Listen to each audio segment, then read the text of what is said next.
All right. We literally don't have a plan for this. This is going to be fully improvised. I apologize in advance if it sucks. If it rocks, it's because we planned it in advance and I just lied to you. I'm on this panel with some really phenomenal people who I would love to start introducing themselves, starting with Angel. Hello. I am the head of growth at YGG. Keep it simple. GM, I am Evin. I'm the founder of Disco.xyz. We're an identity and verifiable data platform. And if you don't know what that means, come hang out with me later and tap your phone to my fingernail to find out. I love that. Hi, my name is Laura. I'm the co-founder of Sona. We're basically using DeFi to make artists more money off of streaming. Awesome. So as most people might know, we're here on a panel that is somehow not about AI during a day that has a lot to do about AI. And so my first question to each one of you is, what are your hot takes about AI and why do you think you're on this panel here today? Love that. Okay, so I guess I can come at this from the perspective of music more than anything. I think the predominant narrative is people being afraid of how like AI and generative music will sort of take away the creator's role. And the way that we've been seeing AI or implementing AI through Sona is actually as a tool to help people find and discover music more easily without sort of the weighted algorithm of like what the centralized platforms are trying to get you to listen to, because it benefits their bottom line at the end of the day, what you're listening to. So in Sona, what we've been looking at is how can we bring AI into the experience so that you can immediately search for a vibe and surface acts that wouldn't otherwise get the opportunity to be heard to grow that audience. But yeah, the hot take is I think like AI and music will actually be a lot more powerful and beneficial than we're seeing today. And obviously then using AI to help connect collectors and curators with artists that need their support. So it's not super hot, but it is hopeful. So I know that there are a lot of folks who think, that there are two camps. But really, inside of two G-Gens, there are two wolves, one AI, one blockchain, and signatures all the way down that unites the two. So realistically speaking, blockchains are machines of abundance and curation, which makes data commoditized.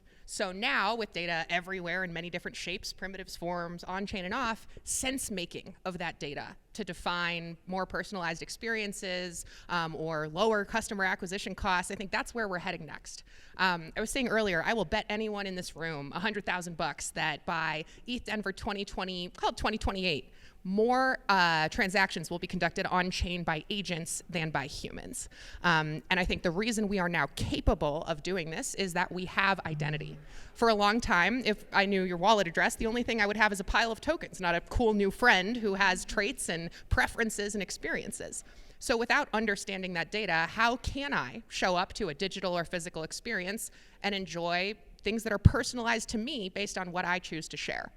And that's really my definition of the metaverse. I think that the world should be able to coalesce around you because your agent can be trained on your data exhaust, verified by the keys you use on chain to sign, and it can negotiate on your behalf, whether through an LLM and an open API, where I can just ask it for a cheeseburger and it'll show up because it can execute with my wallet, or whether negotiating, to get me a date based on reviewing my past texts and negotiating with another agent. Side note, if you're interested in that, I can intro you to the founder who's building it. But I think what we have here is a machine of production and provenance and the ability to self-execute code now with the ability to listen to the events happening around us, the context of our identity, because we have more than just tokens on chain. How do I follow after her? Well, I mean, we're really passionate about one unified identity, first starting in Web3 gaming. And that means reputation points for any individual, whether you're playing games or not. So we're very aligned with TBA, and I think that's my reason to be here. I'm curious about, Evin, to tap, I think, a little bit more deeply into what you were talking about. The world that you're describing sounds really phenomenal when you describe it because you're you. some other people might feel like a world in which most of the things that we interact with, or even many of the things that we interact with, are somehow tailored to us as individuals, is a world with even more fragmentation of interests, inability to coordinate, a lot of things that are just like not quite good or to the standards that we've used to hold in culture. So I'm wondering how you see that universe playing out in a way that doesn't lead to things being kind of diluted or watered down or difficult to share with other people because they're so designed for you as a person. So I'm sure that all of you are picturing the episodes of Black Mirror in which what I described are depicted. I think the difference between that outcome and what we're talking about here is a consent layer, right? We have no consent layer on our wallets as they exist. If I know your public key, I can map as many unsolicited dick pics to it as I want, and everyone will see them forever, and you're kind of out of luck. Please do that. OKJose.eth. And of course, now that we have some people deploy with the ability to burn these tokens, but overall, what we're describing is that our identity on chain is what other people say about us, unless we want to pay money to say it about ourselves. So we have, with ZK technologies, with off-chain signature chains, we have the ability to be more expressive without that marginal cost, and in a way where we center our consent, our participation volitionally.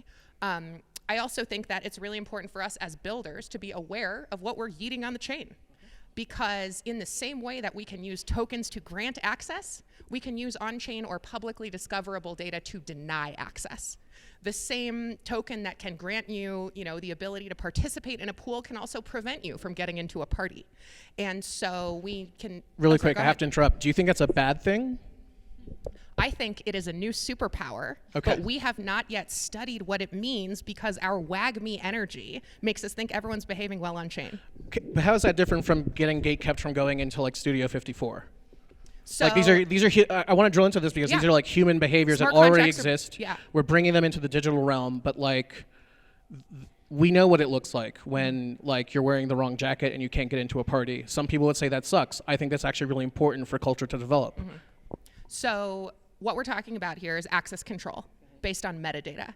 In the same way, do you have the password to get in your email? Do you have the passport to get into the country? Do you have the jacket to get into the club?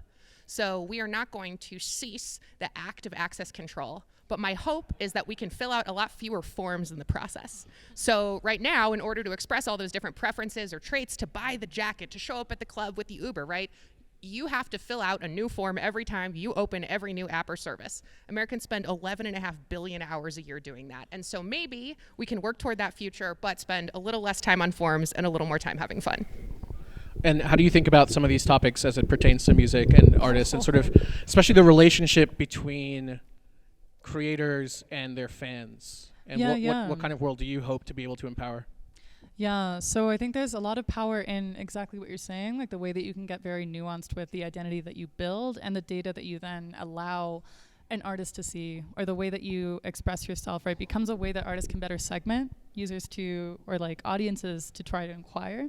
I'm really excited about decentralized social for that reason alone. And when you're thinking about building in consumer and like the types of identities that you can build on chain, it's sort of like how, like what different facets of a human identity can we provide to a person to go decorating themselves? And in the context of music, right, it's like what are my listening preferences? What are my curation preferences? What shows do I go to? How much time do I spend actually sifting through catalog?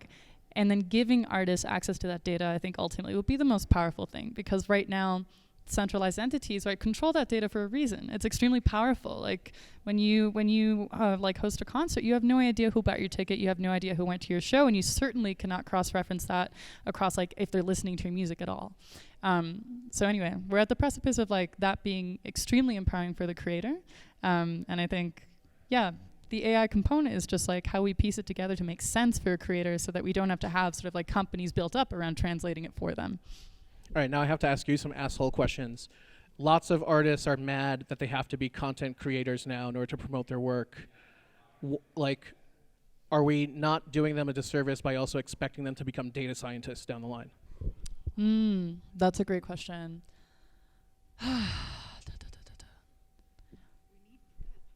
Yeah, I mean, no.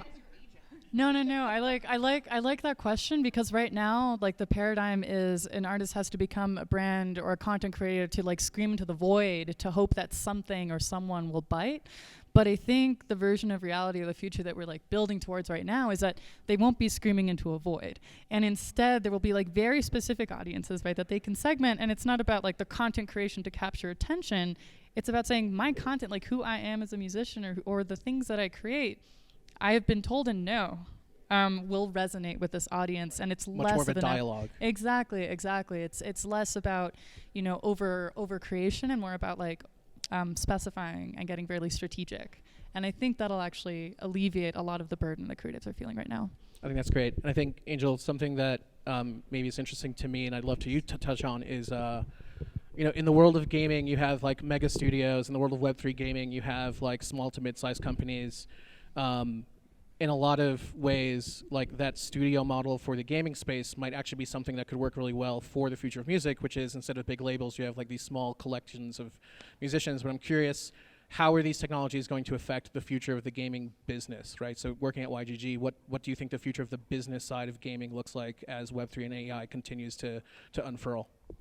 Yeah, I mean, when you talk about music, it's actually, and the concert and all of that, it's the same for gaming, right? You don't want to bring your reputation from one game and start all over again. Not only is it a form to fill, but you literally have to play the game all over again and just to, so it's just, you're saving so much time and bringing, let's say you're a really good TCG player, Hearthstone, and you could just tick that over to Parallel, rather than starting all over again from rank 0 onwards. So we really think that, your reputation should be carried through even just, on-chain for all to see. So that people see what game you've actually played, what are you really good at, what you've contributed in a community, what are some of the things that you have helped other players with, asset that you have traded, and asset that you can bring from one chain over to another, from one game to another. So you just don't have to keep starting from scratch all over again and again and again.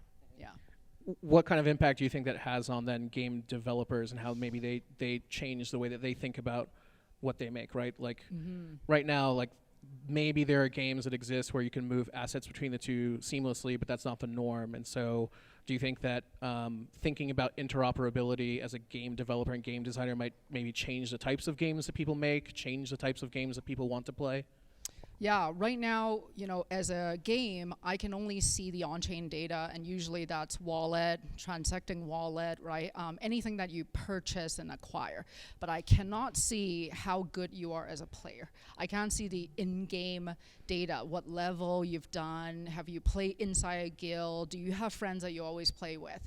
It would be really interesting for a small boutique game studio to have access on that stuff, right? That's when you really design a great game. Coming from a player perspective, seeing how many players are active, what kind of game do they like, do they play with guilds, do they play with 5 friends, and these are data that are not available, and only from, there is a huge unfair advantage to a bigger studio. And a boutique team would have to kind of guess it. And when it comes to game, you can't guess it. It takes millions of dollars to 18, 20, maybe even multiple years just to have one try. So I think having all that data be somehow available in the future will allow a smaller team with less money get it right the first time and be able to build a game without all that larger support. That's really interesting. When you think about the kind of information that gets captured on chain and that makes up our reputation, obviously not all of that information is financial or financialized or financializable. I'm curious about what the edges are that you think people aren't thinking about in terms of what are interesting things that could be captured on chain that could lead to this abundant future that you've painted for us. So I think one of the interesting things that is actually getting captured on chain, but we're not talking about it enough, is contemporaneous location data. Raise your hand if you've ever picked up a POAP and had someone you don't know say that they know where you are right now. Just me? Okay, cool. So let's remember that when you broadcast data about yourself and you bring your physical location into the conversation, your physical person into the conversation, there can be different consequences that you might not anticipate. Similarly, we've had, airdrops to affinity communities, such as those that are related to bringing women into Web3. We just marked a bunch of women's wallets as belonging to women. That's an odd piece of metadata to make globally publicly available and associated with your financial, abilities. And so the potential outcomes or consequences of simple data that we put on chain, are not necessarily things that we talk a lot through when we're in a hackathon environment and we're, exploring what we can possibly build. And so what I would invite all of the builders to think about is whether the data you're sharing requires global public availability, and whether you're ready to empower your users to take on the consequences of what that sovereignty means. So if they're responsible enough to have their own keys, that means that we also need to educate them about the consequences of what that can mean outside of the fun and games and quests, which we should all be playing this week. But please do not scan QR codes from strangers who you don't know or random ones on the wall, because that's how you get your wallet drained. Great point. Next question that just came to mind is also what I do? What did I do wrong? Did I do something wrong? Keep rolling. We're making it up as we go along. Yeah.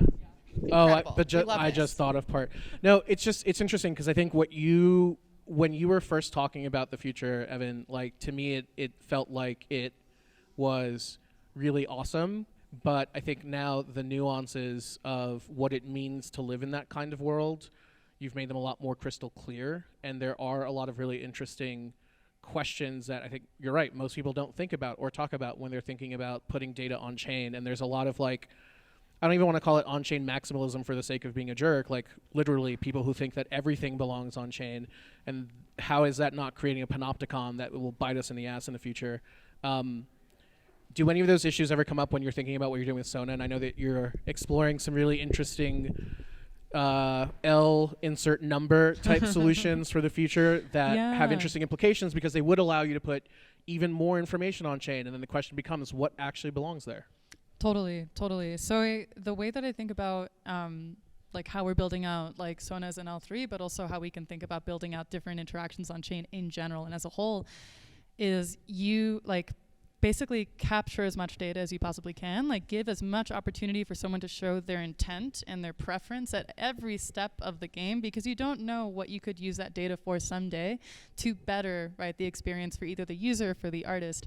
So right now it's so expensive, to take any sort of action on chain, even if you're just signing, sometimes even that can feel too official. But if you think of abstracting that away and getting really granular with what we're thinking of doing, is basically having things like what you, when you listened, how you curated it, whether you liked it, whether you put an intent on believing in this artist, whether you went out of your way to share it with someone, whether the artist went out of their way to connect with you, all these different moments, all these different actions we take around music, and then tying that to the live experiences, tying that to whether you're buying merch, tying that, trying to get a bigger picture data-wise of these things that you're opting into, because one day, that could be used to help an artist better find curators that actually listen to music like theirs and reach out to a person instead of Spotify and praying that they'll be playlisted, or help users find other listeners that listen to music similarly to them and create communities around them. And these are all things that become easier and easier and easier with the advent of AI, with the advent of how we can deeply tag and analyze metadata and user activity.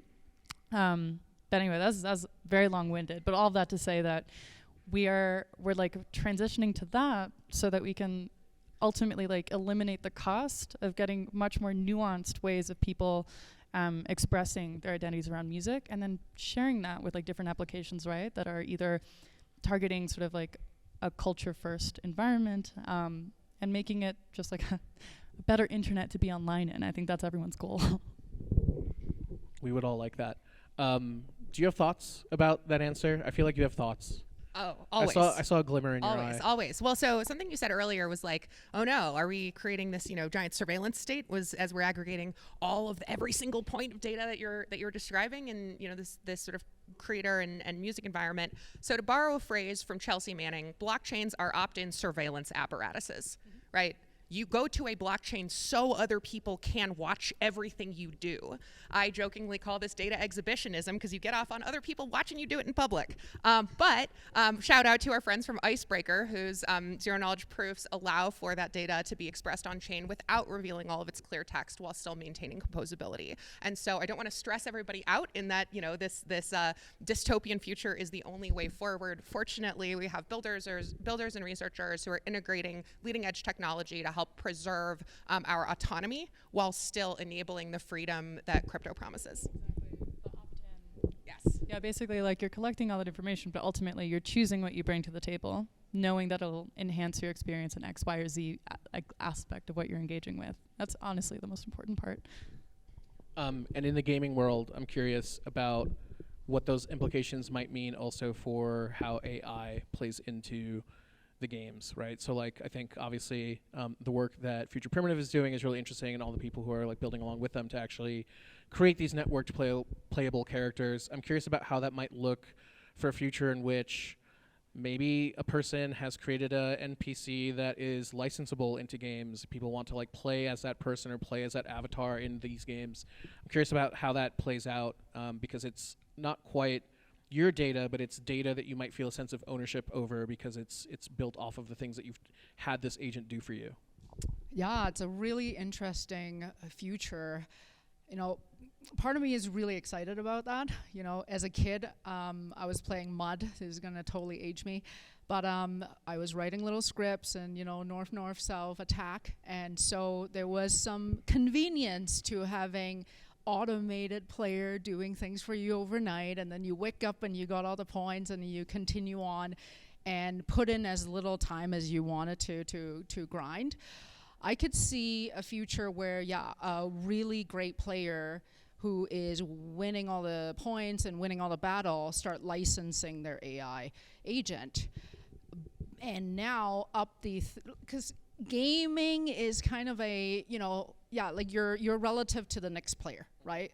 So if you're now all of a sudden got thousands of players that are just like the top ranked player, then who is now number one? So I could see that being a problem down the road where now all these other players who've never actually learned how to play the game is got this kind of false reputation point, so to speak. And it could create problems.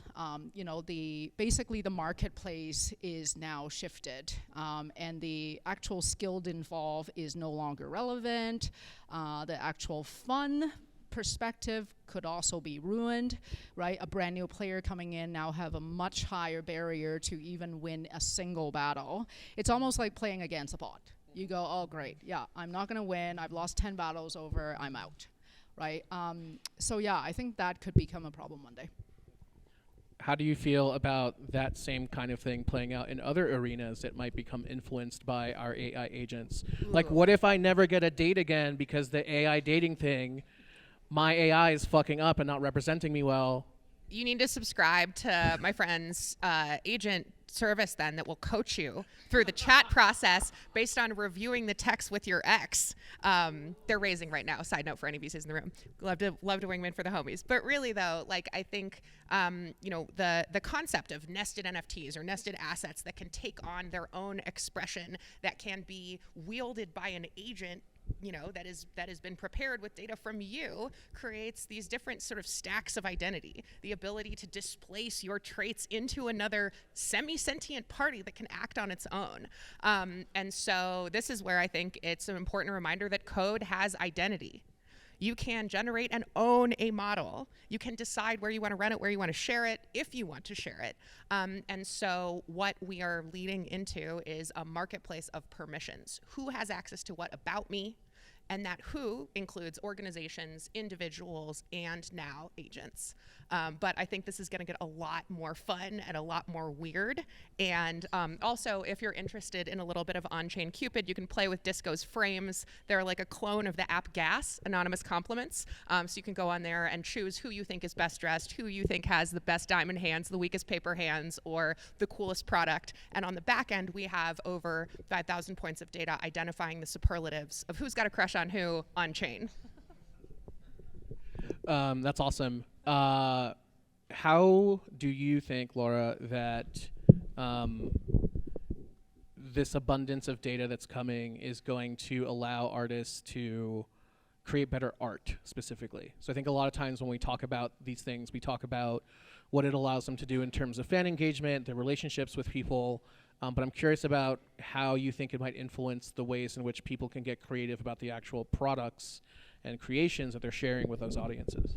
Right. No, that's a great question. And I think like when we speak to artists, something that we hear a lot is they want to see like how far along in the song people are listening to, because that tells them a lot about what part of the song people actually like, and it helps train them on like understanding their audience and what they're looking for. I think when you combine data access like that, like knowing how people are interacting with the music with knowing that you're reaching people that will like what you're doing more, that kind of becomes like a loop, like a positive feedback loop that helps you not only better curate your audience, but better understand their love of what you're doing. I think, crypto also, and what we're building here, also in giving them more like financial freedom from being able to step away from the control of what a label wants them to produce, right? Also introduces an avenue for them to get more creative with what they're making. I think, hopefully, like I'm hoping that we'll see a resurgence of just experimentation in music, because we'll finally have an ecosystem or a world where that music is reaching the right audiences and being encouraged, as opposed to being discouraged because it's being unheard, because it doesn't fit sort of like the molds that are benefiting the incumbents. But I do worry about sandwich attacks with AI. Like I'm actually like really, I'm really scared of the consumer DeFi future with autonomous agents, because we already have concerns around that now. This question is for all of you. You can answer in whatever order you want. I often feel like data is only as good as the mindset of the person interpreting it. And one of the things that I worry about the most is that most things that I have loved that have leaned into being data-driven have become shitty and bad. Convince me that that's wrong. Because I'm not yet seeing personally where a lot of the things that we're talking about don't lead to homogenization and shit being really boring. Take it away, ladies. Good cue. I can have it. Yeah.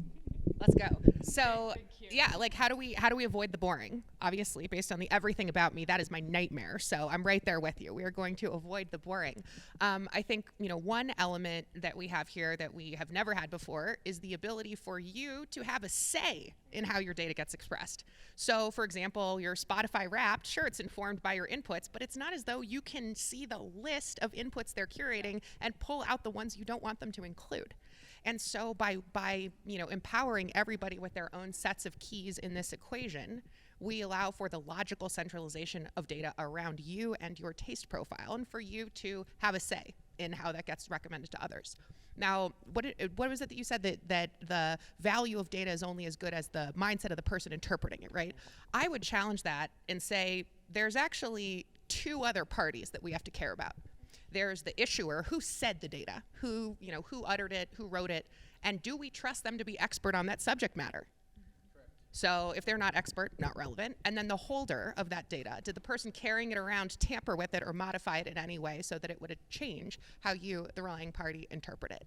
And so now we can have an 3 to n-sided marketplace of data, and we can decide whether or not we trust the parties who have provided that recommendation, that personalization. And as we've been discussing with agents, we no longer have to have a single party making recommendations to us. We can eliminate the labor of search by having our personal Jarvis and our data backpack just handle all of that for us.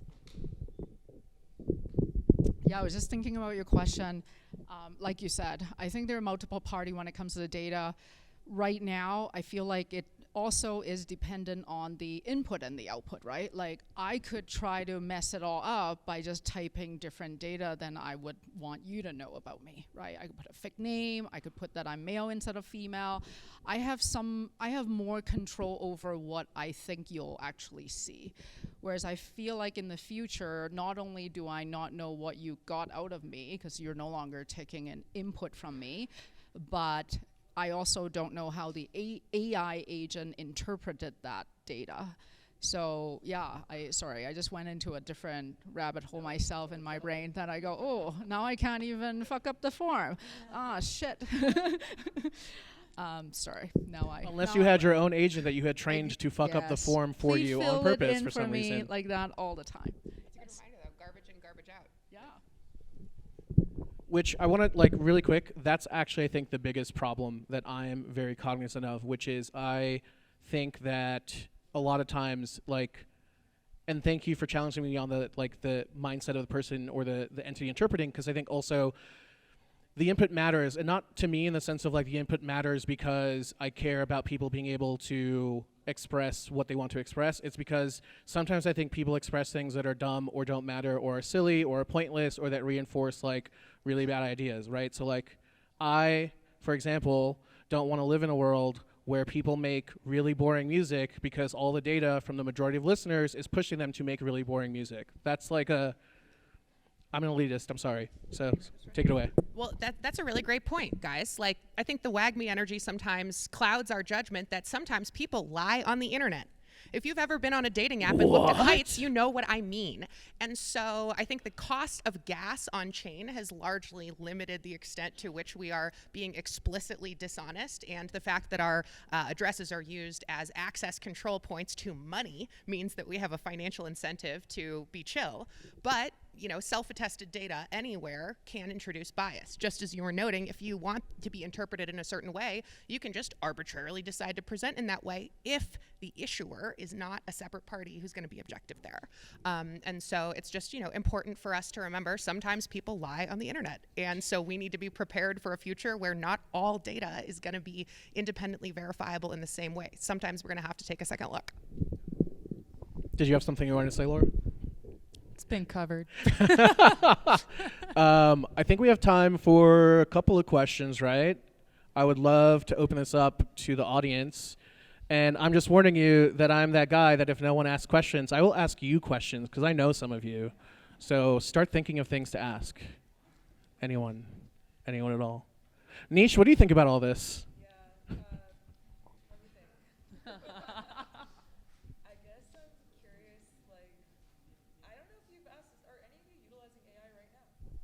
Yeah. Yeah. What an awesome question to ask that is fundamental to this panel that I forgot to ask. Thank you for pointing that out. How are you using AI right now? Yeah, so coming from that music perspective, we're using it as a tool to help people discover music through their own lens, right? Through their own preferences and giving them control of their own algorithm. So we're sort of like deeply metadata tagging all the music that enters Sona, everything from like instrumentation to vibe to genre, subgenre, voice, like tone, everything. And then we're also going to be sort of, analyzing, opt-in, but your listening history and your liking history and helping match you with not only other artists, but other listeners that have a similar energy to you. So you can look into what they've curated and sort of, create a social graph around how we, interact with music, but using AI as just a tool to help you do that easier. Because if you don't know what music is there, you can't search for something. It's like, I think the most powerful way that we can use AI in music is to help us uncover what we don't know is there and then map it against each other. That's fun too. Yeah. Are you creating profiles for either artists or listeners in that sense, or are you just making it open for discovery? Yeah, so there are profiles for artists and listeners. So every time you use this tool, you're doing it from your profile, and how you engage with the results is also feeding into your profile. Who you follow, what you interact with is also feeding into that profile, but that all is owned by the user.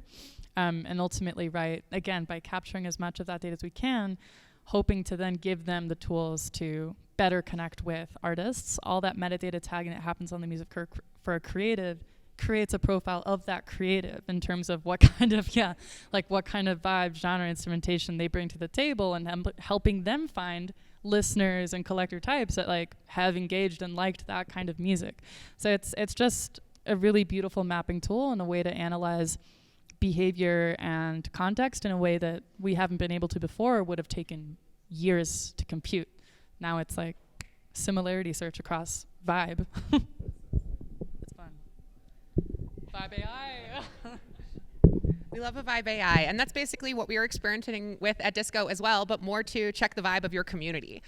So we are building out dashboards to support growth and community ecosystem development leads to better understand how their people show up both on and off chain, and how to better direct growth and marketing activities to be more targeted to their interests and be more well suited. Not that we don't love the t-shirts and raves, but being able to more directly engage your audience and understand how they move afterwards throughout your space is super valuable.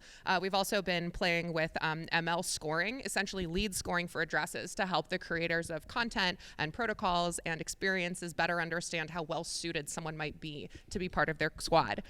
So Alpha Leak here, sometimes we nickname this as the vampire attack machine, being able to identify sets of addresses similar to your crew who might live on a different chain or in a different ecosystem, and then providing you with the off-chain verifiable data to go get them.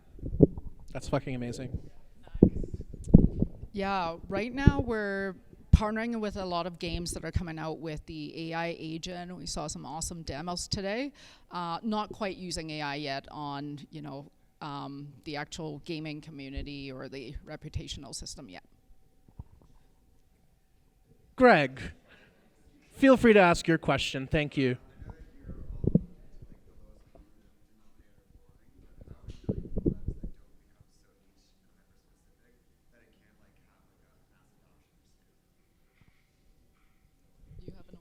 We need stuff that does things, where you can get started in less than an hour. Right now, I think on-chain activities are a lot like /QZs with the first IBM computer, or even like Morse code with the telegraph. It takes about 45 hours of mastery for those two. I would say probably about the same to feel comfortable with a self-custodial wallet. Why is it that the Mac computer slapped so hard when IBM failed? Because you didn't have to type /QZs. It was like the telephone is to the telegram. You'd pick up the phone, you already know how to talk, and you can figure out how to interact based on the sort of intentions and actions you're already comfortable with. We have introduced another, telegraph, IBM computer 45-hour onboarding experience, but if we shortcut to where people are today, we provide them with, onboarding that feels a lot more like apps they're used to, or could even be fun. So realistically, what we sell here is dopamine and serotonin. We call it tokens, we call it software, but at the end of the day, we are all here because we were here through the bear market, through the Twitter drama, the airdrops, the hacks. We are living on dopamine because our networks don't yet have the stability to support serotonin-inducing experiences like Instagram, where we understand, we know, we feel comfortable operating in those spaces, and we have psychological safety when we enter them. Show of hands, how many people get stressed out by their wallet? Certainly, yes. And for those of you who don't, God bless you, take me to therapy later. So even for those of us who have been here for many years, the psychological safety of exploring Web3 can be really stressful. So in conclusion, to answer your question, we need to be able to build things that are fun. And so if you want some examples, I'm pretty sure that FWB has a lot that they can share. The answer to the question is what you do with your life, Greg.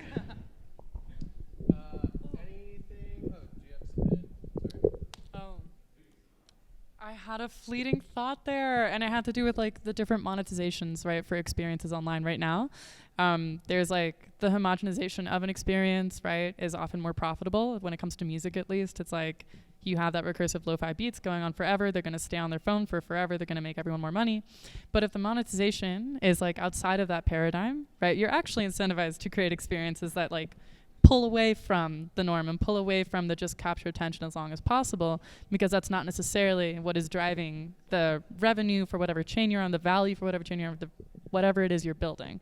So I actually think we're moving farther away from the terrible thing that the ad did to the internet.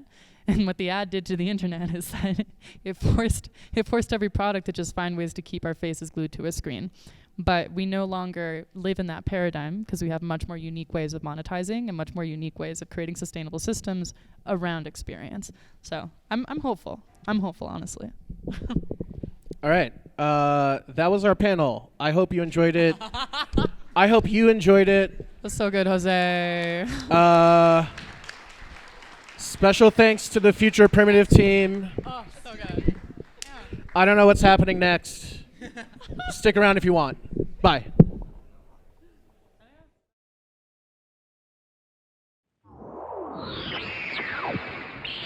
Future Primitive